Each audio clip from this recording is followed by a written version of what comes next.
বাংলাদেশে অত্যন্ত গুরুত্বপূর্ণ একটি সমস্যা হচ্ছে নামজারি সমস্যা। অনেক ভূমি মালিক আছে, তাদের সঠিক ডকুমেন্টস থাকার পরও নামজারি আবেদন বাতিল হয়ে যায়। এক্ষেত্রে এসি ল্যান্ড মহোদয় থেকে শুরু করে সরকারি কর্মকর্তারাই বিশেষভাবে জড়িত থাকে।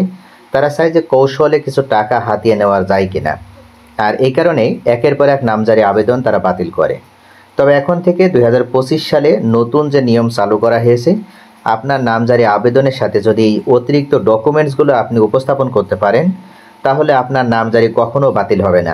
মনে রাখবেন যে নামজারি আবেদন বাতিল হওয়ার জন্য এই কাগজগুলোর কোনো একটি ডকুমেন্ট যদি আপনার না থাকে, তাহলে 2025 সালের এই নতুন নিয়মে আপনি কখনো আপনার দলিল নামজারি করে নিতে পারবেন না। তো প্রিয় ভিউয়ার্স, নামজারির জন্য যে প্রয়োজনীয় ডকুমেন্টসগুলো, সেগুলো আমি এখন একটার পর একটা আপনাদের সামনে উপস্থাপন করব। 1 নম্বরে বন্টননামা, দলিল অথবা রেজিস্ট্রেশন কাগজপত্র। আপনি কিভাবে মালিক হলেন এর প্রমাণ হিসেবে প্রয়োজন হবে দলিল বা একটা বন্টননামা। সাব রেজিস্ট্রি অফিস থেকে রেজিস্ট্রেশন দলিল আগে সংগ্রহ করতে হবে। যদি আপনার মূল দলিল হাতে পেতে দেরি হয়, তাহলে মূল দলিলের সার্টিফাইড কপি বা নকল উঠেও আপনি নামজারির জন্য আবেদন করতে পারবেন। তবে মনে রাখবেন, আপনি যদি ওয়ারিশ সূত্রে মালিকানা পেয়ে থাকেন, তাহলে অবশ্যই আপনার বন্টননামা দলিল থাকা বাধ্যতামূলক। যদি বন্টননামা দলিল না থাকে, শুধুমাত্র ওয়ারিশান সনদ অনুযায়ী আপনি এককভাবে নামজারি করে নিতে পারবেন না।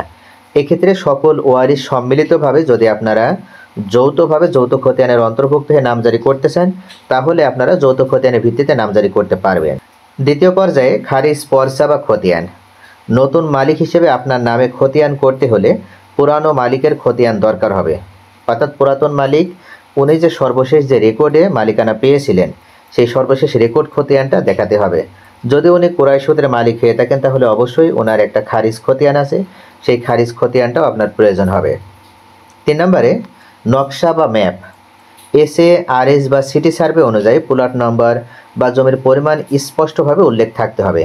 আপনি যে দলিলটা নামজারির জন্য আবেদন করবেন, সেই দলিলে অবশ্যই আপনার প্রত্যেকটা রেকর্ডের সাথে মিল ধারাবাহিকতা রক্ষা করে একটা সঠিক দাগ নাম্বার থাকা লাগবে, এবং সেখানে জমির পরিমাণও স্পষ্টভাবে উল্লেখ থাকতে হবে। এমনকি আপনার যে তফসিল বিবরণী, সেই তফসিল বিবরণীতেও যদি কোনো ধরনের কোনো সমস্যা পরিলক্ষিত হয়, সেক্ষেত্রেও কিন্তু এসি ল্যান্ড মহোদয় নামজারি দিবে না। তখন আপনি যতই এসি ল্যান্ড মহোদয়কে দুর্নীতিবাজ বা উনি দুর্নীতির কারণে নামজারি দিচ্ছে না বলে প্রচার করেন, তাহলেও কিন্তু ওনার বিরুদ্ধে আপনি কোনো কার্যকর পদক্ষেপ নিতে পারবেন না, কেননা আপনার সমস্যা থাকার কারণে উনি নামজারি আবেদন বাতিল করেছে। 4 নম্বরে ভূমি উন্নয়ন করের যে রসিদ বা খাজনার রসিদ।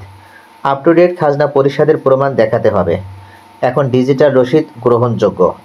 অনেকেই অনলাইনে ডিজিটালভাবে জমির খাজনা প্রদান করেন। তো অনলাইনে খাজনা প্রদান করার মাধ্যমে যে অনলাইন কপি পাওয়া যায়, এটাও আপনার ভূমি উন্নয়ন কর হিসেবে বা ভূমি উন্নয়ন কর প্রদানের রসিদ হিসেবে আপনি নামজারির জন্য আবেদন করতে পারবেন এটা দিয়েও।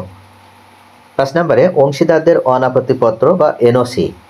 যদি যৌথ মালিকানায় জমি হয়, তাহলে অন্য অংশীদারদের সম্মতি বাধ্যতামূলক। এটা অবশ্যই মনে রাখবেন।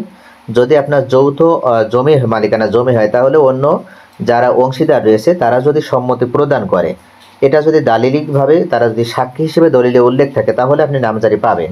কিন্তু তারা দলিলে সাক্ষী হিসেবেও নেই, আবার আপনি একক মালিকানার ভিত্তিতে বা একক অংশীদার হিসেবে আপনি যতটুকু জমি পেয়েছেন, সেই জমি আপনি বিক্রয় করে দিয়েছেন। এখন ওই দাগের ভিতরে অন্য অংশীদারদেরও অংশ রয়েছে, তাহলে কিন্তু মনে রাখবেন যে এসি ল্যান্ড মহোদয় কখনো আপনার এই NOC না পাওয়া পর্যন্ত আপনার নামজারি আবেদন অ্যাপ্রুভ করবে না। 6 নম্বরে জাতীয় পরিচয়পত্র এবং ছবি।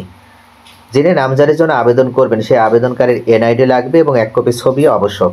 এটা অবশ্যই বাধ্যতামূলক। এছাড়া এফিডেভিট। যদি কোনো জমি এরকম হয়, তা সেই জমিতে যদি ঝামেলা থাকে বা এমন কোনো যদি কোনো রিপোর্ট থাকে যে এই জমিতে ঝামেলা হয়তো পূর্বে ছিল কিন্তু এখন নেই, তাহলে এটা প্রমাণ করার জন্য আপনার এই জমিতে বা এই দলিলে কোনো রিপোর্ট নেই বা কোনো বিরোধ নেই, এটা প্রমাণ করার জন্য অবশ্যই একটা নোটারি পাবলিক দ্বারা ঘোষণাপত্র দিতে হবে, একটা এফিডেভিট জমা দিতে হবে। তো প্রিয় ভিউয়ার্স, এই ডকুমেন্টসগুলো আপনি যদি জমা দিতে পারেন এবং সঠিকভাবে যদি আপনার কাছে থাকে, তাহলে মনে রাখবেন যে এসি ল্যান্ড মহোদয় কখনও আপনার নামজারি আবেদন বাতিল করবে না। কারণ বর্তমান অন্তর্বর্তীকালীন সরকারের সময় কোনো এসি ল্যান্ড মহোদয় চাইবে না যে তিনি দুর্নীতির আশ্রয় নিয়ে আপনাকে আপনার সঠিক প্রমাণ থাকার পরও নামজারি থেকে আপনার আবেদন খারিজ করে দেবে। তো এই কারণেই মূলত আপনার যদি নামজারি আবেদন সঠিকভাবে আপনি করতে পারেন, সেক্ষেত্রে আপনার এই ডকুমেন্টসগুলো থাকলে আপনি অবশ্যই আপনার জমি নামজারি করে নিতে পারবেন। আরও একটি বিষয়, সেটা হচ্ছে সব কাগজ স্পষ্ট, হালনাগাদ এবং স্বাক্ষরযুক্ত হতে হবে। জমির মাপ বা মালিকানা নিয়ে কোনো মামলা থাকলে নামজারি আটকে যাবে। এখন অনেক জায়গায় অনলাইনে আবেদন নেওয়া হচ্ছে, অর্থাৎ সমগ্র বাংলাদেশে এখন আপনি খুব সহজে অনলাইনে আবেদন করতে পারবেন। তাই সরাসরি আপনি অনলাইনে আবেদন করেই নামজারির জন্য আবেদন করতে পারবেন। তবে একটি বিষয়, আপনার জমির মালিকানা নিয়ে যদি কোনো ধরনের কোনো মামলা চলমান থাকে তাহলে কিন্তু আপনার নামজারি আপনি পাবেন না। নামজারি না থাকলে আপনি জমির আসল মালিক হিসেবে নিজেকে বিবেচিত করতে পারছেন না বা নিজে বিবেচিত হবেন না। ভবিষ্যতে জমিনে বিরোধ হলে তখন এই কাগজগুলো আপনাকে কিন্তু রক্ষা করবে। তাই ভুল করবেন না, এই 7টি ডকুমেন্টস ঠিকভাবে প্রস্তুত রাখুন, তারপরে নামজারির জন্য আবেদন করুন।